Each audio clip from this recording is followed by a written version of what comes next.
Akhilesh Pratap Singh ji Akhil Bharatiya Congress committee के हमारे बहुत ही वरिष्ठ प्रवक्ता हैं, आप सबसे जाने पहचाने।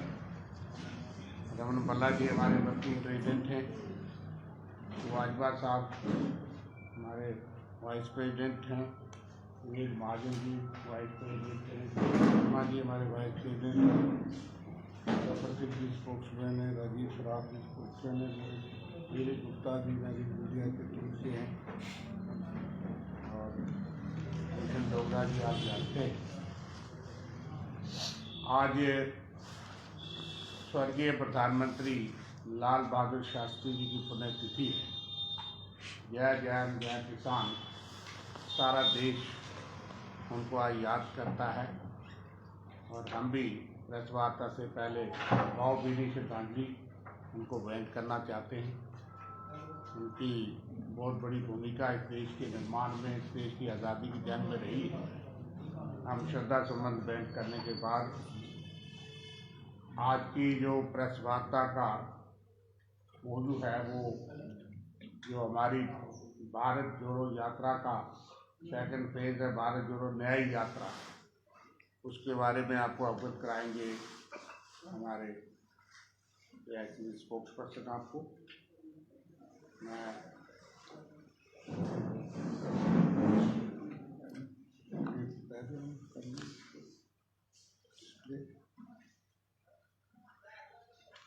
अभी 1 मिनट में थोड़ा आपसे मुखातिब होकर मैं बात करूँ।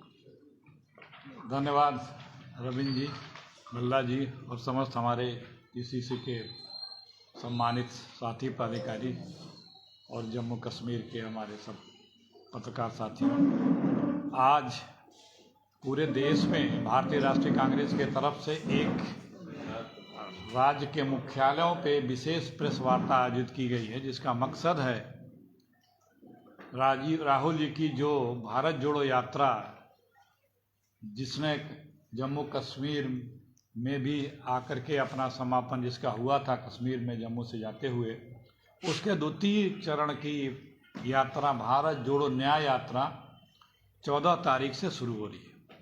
उस यात्रा के मकसद के, मंसूबों के और यात्रा के बारे में जानकारी देने के लिए पूरे देश के राज्य के मुख्यालयों पे कांग्रेस कमेटी के राष्ट्रीय प्रवक्ताओं को जा कर के ये विधिवत बताने का आज निर्णय हुआ। उसी क्रम में मैं आप लोगों के बीच ही आया हूँ और इस क्रम में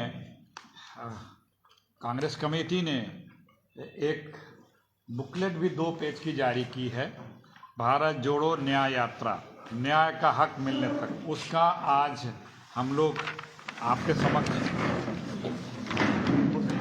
उस बुकलेट की लॉन्चिंग भी कर रहे हैं और अपने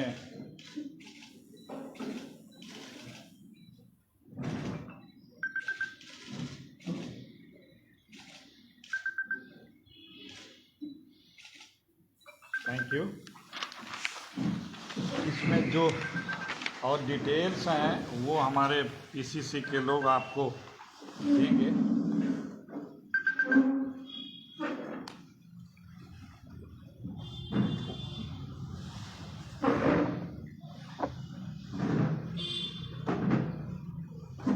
जैसा कि आप लोगों को पता ही है कि राहुल जी की भारत जोड़ो यात्रा जो लगभग 4000 किलोमीटर की कन्याकुमारी से कश्मीर तक की हुई थी, उसको अपार जन समर्थन, प्यार और सफलता प्राप्त हुई थी और कुछ देश के हिस्से छूट गए थे।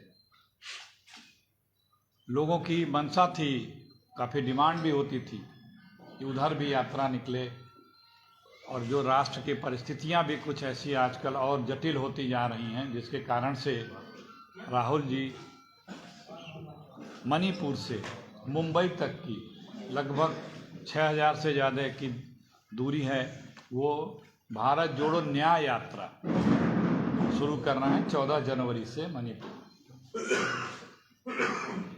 ये यात्रा क्यों निकालनी पड़ी, क्या कारण था? इन्हीं बिंदुओं पर, इसी विषयों पे आपसे बात करने हम यहाँ आए हैं। आप लोग देख ही रहे हैं कि इस देश में अन्याय, अहंकार और अत्याचार का बोलबाला केंद्र की और बीजेपी की हुकूमत की सरकारें जहाँ जहाँ हैं वहाँ पराकाष्ठा पे पहुँच चुकी है। यदि आप उनसे मतभिन्न होते हैं, उनकी बातों से सहमत नहीं होते हैं, असहमत हैं या विपरीत विचारधारा रखते हैं उनके किसी मुद्दों को, तो आपके साथ ज्यादती होती है, आपकी आवाज़ दबाई जाती है। चाहे वो जिस फील्ड का व्यक्ति हो, देश का जिस भी क्षेत्र का वो कार्य करने वाला व्यक्ति हो, चाहे वो नौजवान हो, किसान हो, मजदूर हो, महिलाएं हो, पत्रकार हो, साहित्यकार हो, कवि हो, राजनीतिक दल हो, कोई वर्ग ऐसा छूता नहीं है कि जो बीजेपी की किसी भी प्रकार की नीतियों से यदि वो असहमत है तो उस पर अत्याचार होता है, उसको झूठे मुकदमों में फंसाया जाता है, उसे प्रताड़ित किया जाता है, उसके यहाँ जो संवैधानिक संस्थानों के द्वारा जांच एजेंसियां हैं उनसे अनर्गल आरोप लगा करके दबाने का प्रयास किया जाता है। ये सारा जग जाहिर हो चुका है कि जांच एजेंसियों ने पूरे लगभग 10 वर्षों में जितने भी लोगों के यहाँ कोई इंक्वायरी, छापे या FIR किए हैं, चाहे ED हो, चाहे CBI हो, चाहे इनकम टैक्स हो, वो 95% से ज़्यादा सिर्फ विपक्ष के ही लोग हैं या जो सरकार से असहमत थे, वो चाहे पत्रकार हों। तो ये जो आवाज़ उठाने का लोकतंत्र में संवैधानिक अधिकार है, हमारे साथ यदि या किसी वर्ग के साथ न्याय नहीं हो रहा, अपने न्याय का हक मांगने का जो अधिकार है, अपने रोजी का, रोजगार का, अपने आर्थिक समानता का, इन सब चीज़ों को प्राप्त करने का जो एक मौलिक अधिकार है, उस मौलिक अधिकार की मांग करने वाले के ऊपर जो प्रताड़ना हो रही है, जो अत्याचार हो रहा है, जो फर्जी कानूनों में उनको दबाया जा रहा है, इन्हीं चीज़ों के खिलाफ न्याय यात्रा है। न्याय चाहिए इस देश के लोगों को। इस देश के लोगों को आज ये डर करने लग गया है कि हम अगर जिनमिन बात भी उठाएं या कहें तो सरकार का कब हमारे ऊपर प्रताड़ना आ जाए। आज आर्थिक न्याय की आवश्यकता है।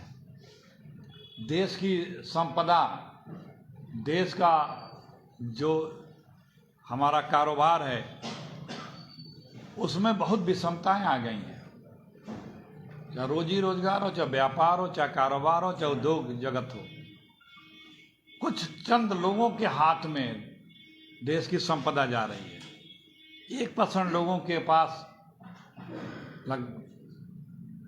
70% से ज़्यादा धन पहुंच चुका है।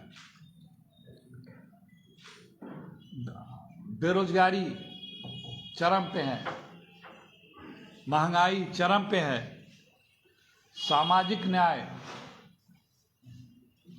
हमारे समाज में विषमताएं बढ़ाई जा रही हैं, एक दूसरे के भाईचारे को समाप्त किया जा रहा है, भाई को भाई से लड़ाया जा रहा है। जो सामाजिक समरसता का ताना बाना होता है हिंदुस्तान में हमेशा से रहा है, जो हमारी ताकत रही है, उसे छिन्न भिन्न किया जा रहा है, तोड़ा जा रहा है। वहाँ न्याय की बात करो, जरा से भी आवाज़ उठाओ तो उधर से या तो प्रताड़ना होगी और उनके पॉलिटिकल पार्टीज के लोग कहेंगे तो आप राष्ट्र विरोधी हैं, आप देश विरोधी हैं, आप फला राष्ट्र के समर्थक हैं। किसान धरने पे बैठे तो भी उनको कह देंगे कि खालिस्तानी है, पाकिस्तानी है, चीनी है, फला है। छात्र बैठे तो भी उनको इसी तरह से। तो ये जो अधिकार जो संवैधानिक प्रदत्त है भारत के नागरिकों का, हर व्यक्ति का, वो नहीं मिल रहा है। और उसको प्राप्त करने के लिए यदि कोई आवाज़ उठा रहा है तो उसकी आवाज़ को दमनकारियों के तरह से दबाया जाता है। इसकी न्याय के लिए न्याय यात्रा है, राजनीतिक न्याय यात्रा है। राजनीतिक बराबर ही नहीं है। अब राजनीतिक अवसर जो सबको एक समरूप से मिलना चाहिए वो नहीं मिल रहा है। यहीं जम्मू एंड कश्मीर में विधानसभा के चुनाव को सुप्रीम कोर्ट को हस्तक्षेप करना पड़ रहा है। स्थानीय निकायों के चुनाव पंचायत के चुनाव, लोकतंत्र यहाँ पे समाप्त है लगभग कई वर्षों से। राजनीतिक व्यक्ति यदि कोई धरना प्रदर्शन करता है, कोई बात करता है, तो वहाँ पे उन्हें उस कार्यक्रम को करने से रोका जाता है, उनकी आवाज़ को दबाने का प्रयास किया जाता है, तरह तरह की उसमें अड़चनें प्रदान करती है सरकार।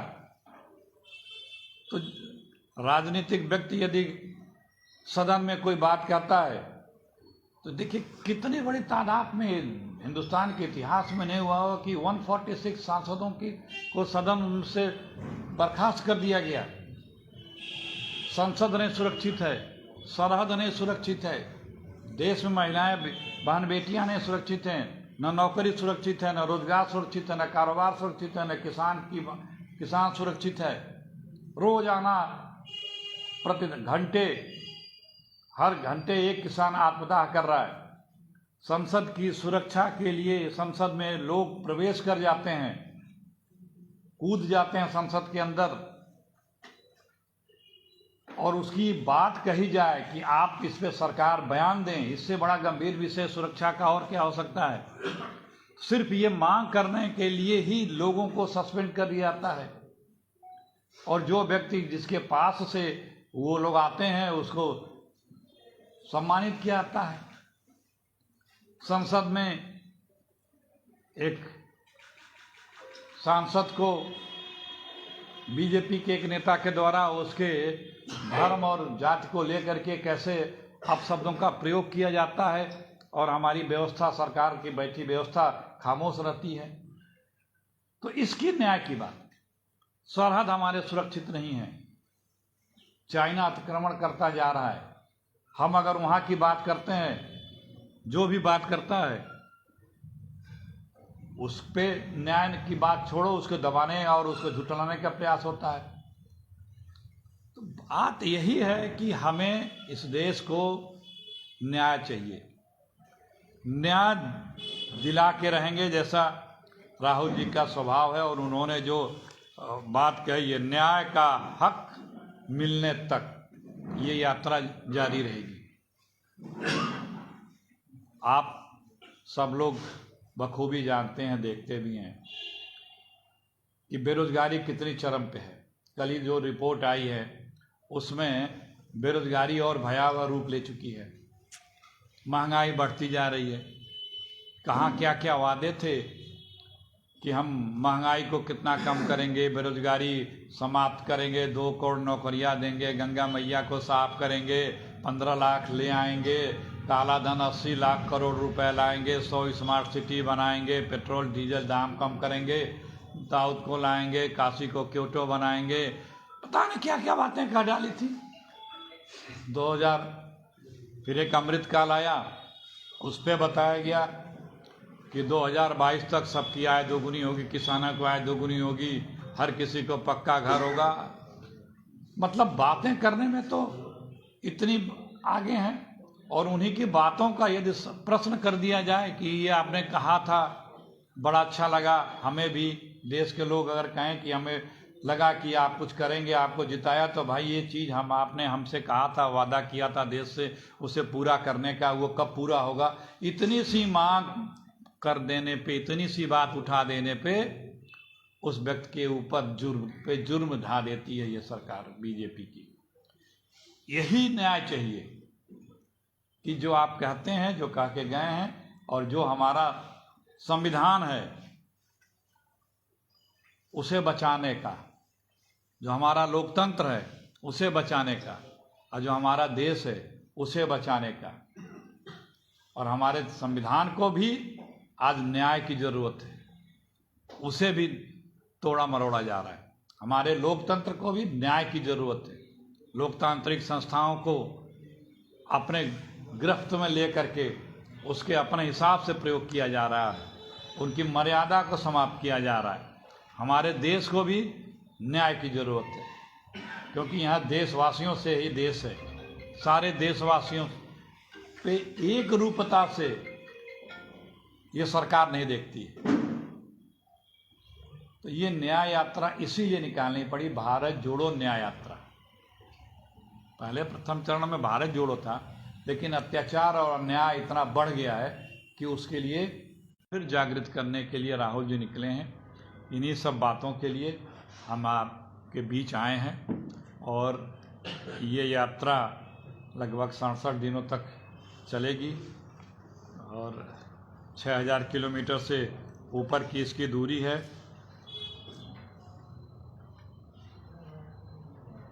आप लोगों के बीच में हमें आने का अवसर मिला। बहुत पहले मैं जम्मू आया था, बहुत अच्छा लगा आप लोगों के बीच में आकर के, और मेरी शुभकामनाएं आप लोगों को कि जम्मू कश्मीर में जल्द से जल्द लोकतंत्र बहाल हो, यहाँ के लोगों की भागीदारी लोकतंत्र में तुरंत सुनिश्चित की जाए हो और संविधान के तहत देश चले। आप लोग खुद प्रहरुआ है, इस संविधान के जर्नलिस्ट हैं, रक्षक हैं समाज के, लोकतंत्र के। बहुत बहुत धन्यवाद, शुक्रिया आप लोगों का।